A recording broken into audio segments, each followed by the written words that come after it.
मेरे साथियों, जब मुझे सुनने को मिला कि माननीय मोदी जी ने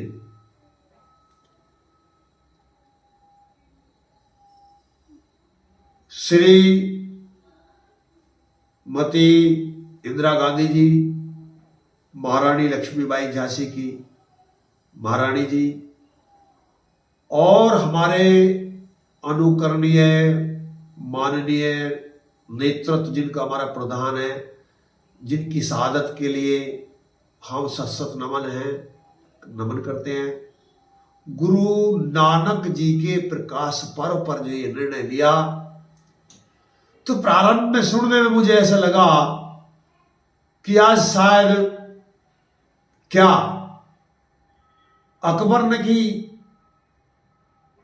अकबर की पराधीनता महाराणा प्रताप ने स्वीकार कर लिया है? नहीं। अरे अकबर ने महाराणा प्रताप ने मुगल अकबर की अधीनता स्वीकार नहीं की है।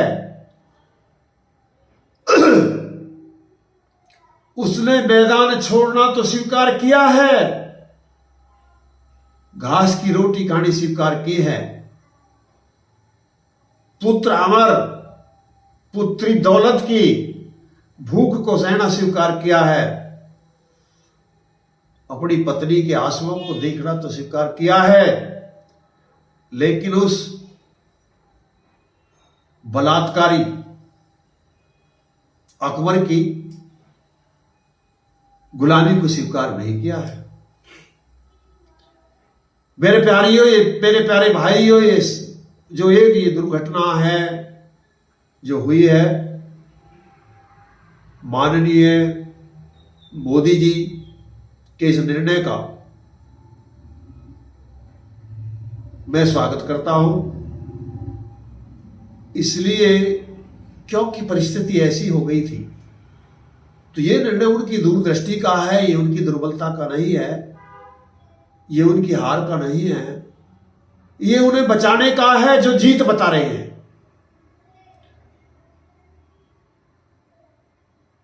ये निर्णय उन व्यक्तियों को बचाने का है जो मोहरे बने बैठे थे।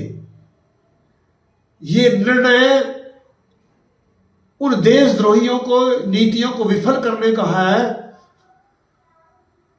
जो किसानों के हथियार बना करके, उन शहीद सरदारों को सरदार बना करके, शहीद बना करके, बोहरा बना करके इस देश को नष्ट करना चाहते थे, तोड़ देना चाहते थे, मुख्यमंत्री बनना चाहते थे, प्रधानमंत्री बनना चाहते थे। नरेंद्र मोदी जी के इस निर्णय ने यह सिद्ध कर दिया है कि हम इस देश की रक्षा के लिए, इस देश की खुशहाली के लिए, इस देश के भविष्य के लिए हमारा अपना कोई मान प्रतिष्ठा नहीं है, हमारा कोई ईगो नहीं है, हमारा कोई अभिमान नहीं है, हमारा स्वाभिमान है। हम इन देशवासियों के लिए सब कुछ निर्णय ले सकते हैं। मैं अपील करूंगा उन आंदोलनकारियों से जो आंदोलन चला रहे हैं। जैसे मैंने दृश्य देखा है, आंदोलनकारियों की भी बात मैं सुन रहा हूं और मैंने माननीय मोदी जी की भी बात सुनी है। माननीय मोदी जी की जो शैली है वो एक हृदय से शब्द बोल रहे हैं, वो हृदय से शब्द बोल रहे हैं और वो इस बात से दुखी है कि मैं जिनका इलाज करने गया था वो ही मेरा विरोध कर रहे हैं। अरे मैं दिए जैसा प्रकाश लेकर के उनके पास गया था, मैं सूर्य जैसा प्रकाश उनके पास लेकर के गया था, पर क्या करें, उल्लू को अच्छा ही नहीं लगता। उन्होंने ये सब तो नहीं कहे थे, ये तो मैं कह रहा हूं। वही प्रकाश था और महान तपस्वी का।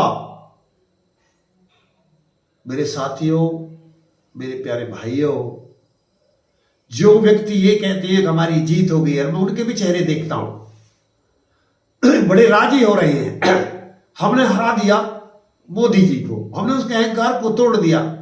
मुझे न्यू पता नहीं पड़ती तुमने कैसे तो तोड़ दिया, कैसे हरा दिया। क्या तुम लोकसभा में जा लिए, राज्यसभा में जा लिए, क्या तुम्हारी स्थिति ये बढ़ गई कि चाहे तुम कानून को तोड़ सकते हो? किस तरह तुमने हरा लिया? अरे जिसने लगाया था उसी ने वापस ले लिया था। तुम जिताने वाले, हराने वाले क्या होते हो? अरे तुम्हें इससे कोई मतलब नहीं है तुम कानून क्या था और इससे किसका नुकसान था। तुम्हें तो इससे मतलब था कि इस देश को तोड़ा कैसे जा सकता था।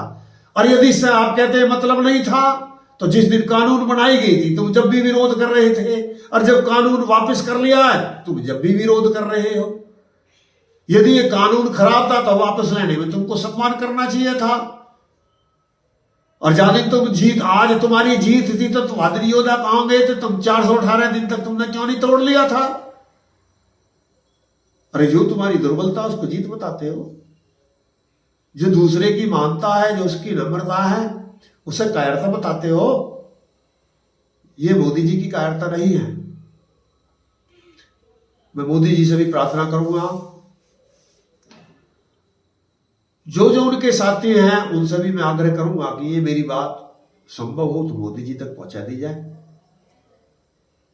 कि ये निर्णय उनका नीति का निर्णय है, इसको नियम ना बन देते।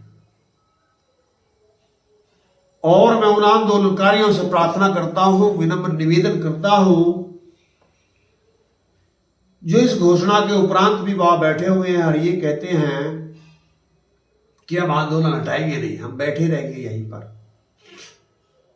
मुझे लगता है कि वो किसी की कठपुतली है। उनका अपना निर्णय तो यह है नहीं, ऐसा हो नहीं सकता। उनका अपना निर्णय होता, उनके परमात्मा ने बुद्धि दी होती तो वो निर्णय ले लेते और इतना विश्वास करते उसके ऊपर जिस व्यक्ति ने घोषणा की है। और उनको लगता कि 1 महीने के बाद जब वो प्रक्रिया जो उन्होंने की, यदि वो नहीं होती है तो पुनः आंदोलन किया जा सकता था। अब भी किया जा सकता है, अभी कोई बात कहीं चली थोड़ी गई है। तो उनको इस बात का सम्मान करना चाहिए। जैसे बिल्कुल वही अवस्था है कि जब ये भारतवर्ष श्री राम का मंदिर बनाना चाहता था, यदि मुसलमान भाइयों ने स्वीकृति दे दी होती कि राम के देश में राम के नाम पर मंदिर बन जाए अयोध्या में, तो हमको खुशी है, तो एक सौहार्द बहुत अच्छा होता, एक वातावरण बहुत अच्छा होता। लेकिन उन व्यक्तियों की क्षुद्र बुद्धि ने, उनके जो ऐसे कठमुल्लापना, जिनको बुद्धि से कोई संबंध नहीं है, क्रूर कहूं, अपने ही समाज के दुश्मन कहूं, क्या कहूं, देश के विरोधी कहूं, सौहार्द के दुश्मन कहूं, उन्होंने ये इजाजत नहीं दी। सुप्रीम कोर्ट में लड़ते रहे, जब तो लड़ते ही रहे, लेकिन जब सुप्रीम कोर्ट ने निर्णय भी दे दिया कि मंदिर वहीं पर बनेगा और तुम्हारी मस्जिद भी बन जाएगी, तो कुछ भाइयों ने तो स्वागत किया उस बात का। लेकिन कुछ ऐसे, मैं देशद्रोही कहूं, उन्हें क्या कहूं, जो किसी के भी हितैषी नहीं हो सकते, उन्होंने फिर भी इसका विरोध किया और अपनी जलालत खजालत को, अच्छा होता सुप्रीम कोर्ट के आदेश के बाद सब मान लेते और उस पर्व में सब शामिल होते। जैसे अब मुझे एक बड़ी खुशी मिली कि गुरुग्राम में नमाज भी पढ़ी जाती है और मस्जिद के अंदर भागवत कथा भी होती है। जिन व्यक्तियों ने ये निर्णय लिया है वो सराहनीय है, वो अनुकरणीय है, वो पूजनीय है। ऐसे ही जैसे उस समय सुप्रीम कोर्ट के निर्णय के विरुद्ध मुसलमान जो थे कठमुल्ला विरोध कर रहे थे, फिर भी एक नहीं होने दे रहे थे, तो ऐसे ही आज प्रधानमंत्री जी के निर्णय के बाद भी यदि ये चंद लोग बैठे हुए इस देश की शांति नहीं चाहते हैं, वहां से नहीं हटते हैं, तो इनका देश से कोई लेना देना नहीं है, इनका किसानों से कोई लेना देना नहीं है, इनका कानून से कोई लेना देना नहीं है। इनके तो छिपे मकसद हैं, इसको देश को तोड़ना चाहते हैं, ये मुख्यमंत्री बनना चाहते हैं या प्रधानमंत्री बनना चाहते हैं, यह इस भारत को खंड खंड कर देना चाहते हैं। मैं उन सभी बुद्धिजीवियों से अपील करता हूं जो ये वहां बैठे, जो इनके यार हैं, जो इनके रिश्तेदार हैं, जो मिलने वाले हैं, जो जुड़ने वाले हैं, या जो विशेष वर्ग है जिसके आधार पर यह आंदोलन चल रहा है, ध्यान रहे यह आंदोलन टिकैत के बल पर नहीं चला है। कभी उसको गरा हो, एक गाड़ी जा रही थी और गाड़ी के नीचे एक कुत्ता भी जा रहा था। कुत्ते ने समझा कि ये गाड़ी तेरे सहारे जा रही है और उसने कहा मैं अलग हो जाता हूं, और वो देखता कि उसके अलग होने पे भी गाड़ी फिर भी चलती रहती है। तो ये राकेश टिकैत जी को भ्रम हो गया है गाड़ी के नीचे चलते चलते कि आंदोलन मेरी वजह से चल रहा है और मैं ही हटाने वाला हूं। ना टिकैत जी आपकी वजह से चला था, ना आपकी वजह से हटेगा। इसके चलाने वाले कोई और हैं, रखाने वाले कोई और हैं, हटाने वाले कोई और हैं। जो हटाने वाले हैं उनसे हाथ जोड़ कर प्रार्थना करता हूं, उन सरदारों से मैं हाथ जोड़ कर प्रार्थना करता हूं जो इस देश के लिए बलिदान हुए, जिन्होंने इस देश के लिए शहादत दी है, जिन्होंने इस देश के लिए कुर्बानी की है। वो कोई भी है, वो हिंदू है या मुसलमान है, सिख है या ईसाई है, जाट है या राजपूत है, गुर्जर है या न्यायी है, मीणा है या आहिर है, यादव है या फकीर है, कोई भी है, सबके लिए मैं नमन करता हूं। मेरा किसी पार्टी से कोई लेना देना नहीं है, ना मैं किसी पार्टी का विरोधी हूं, ना मैं किसी पार्टी का समर्थक। मैं सब पार्टी का विरोधी हूं। ये पार्टी देश के लिए घातक है, इनका देश से कोई संबंध नहीं है, ये दोषपूर्ण व्यवस्था है, संविधानों की कमी है।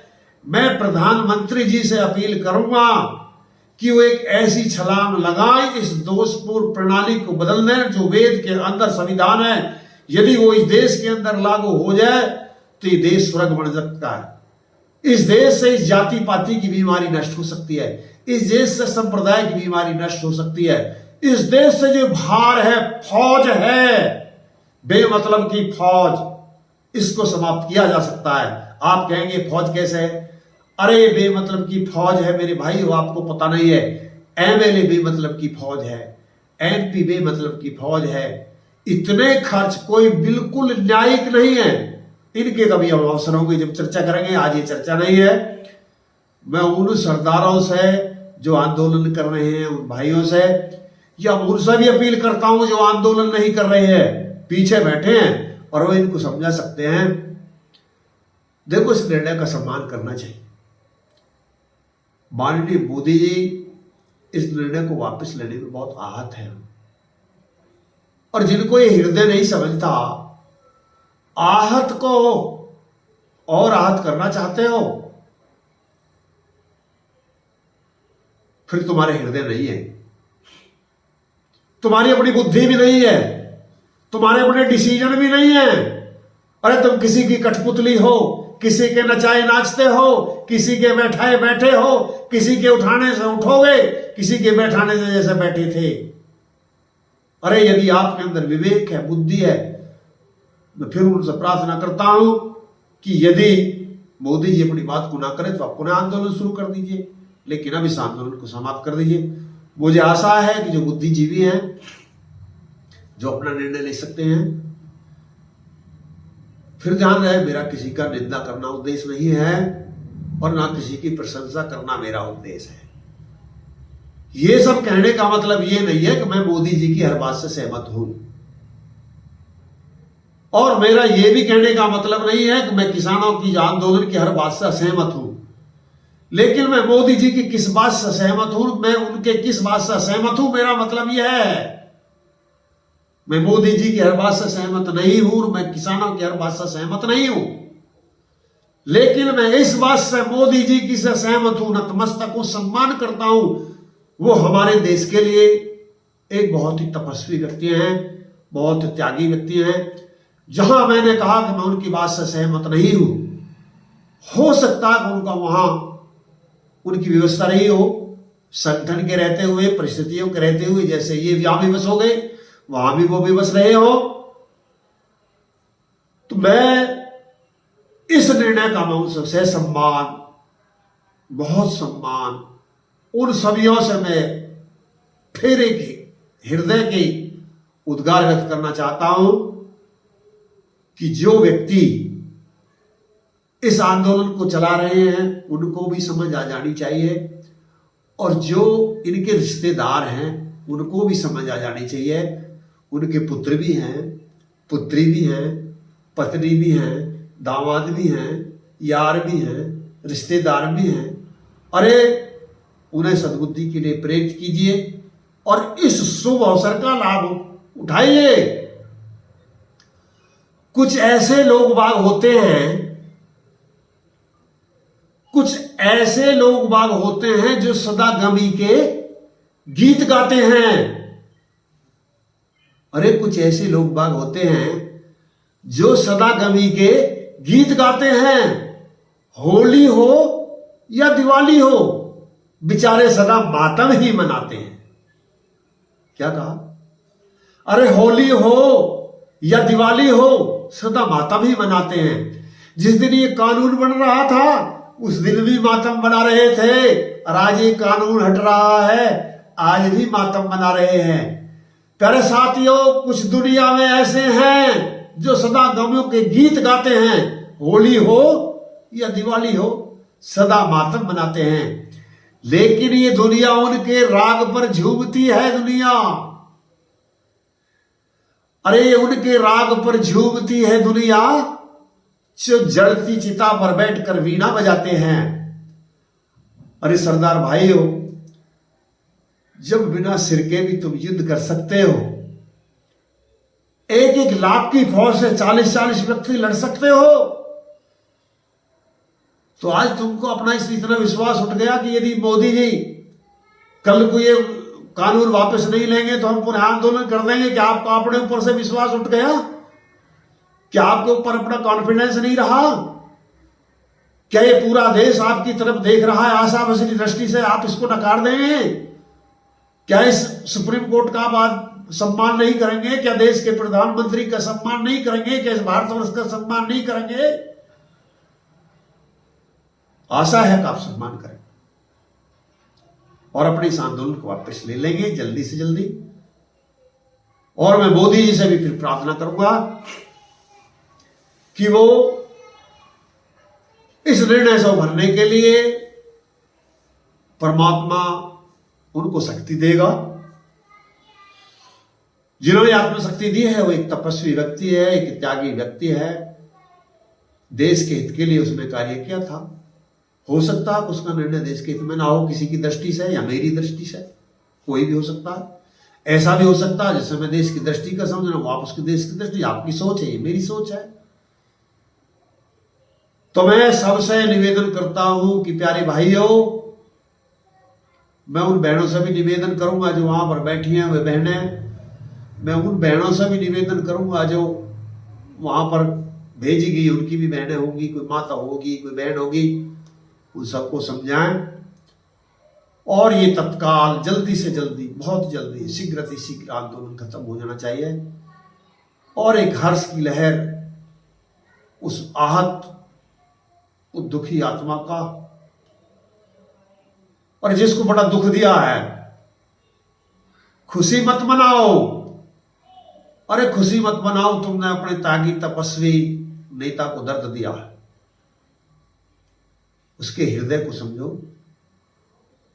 उसकी व्यवस्था को समझो, इस व्यवस्था को समझो, इस देश की रक्षा को समझो और अपने इस निर्णय पर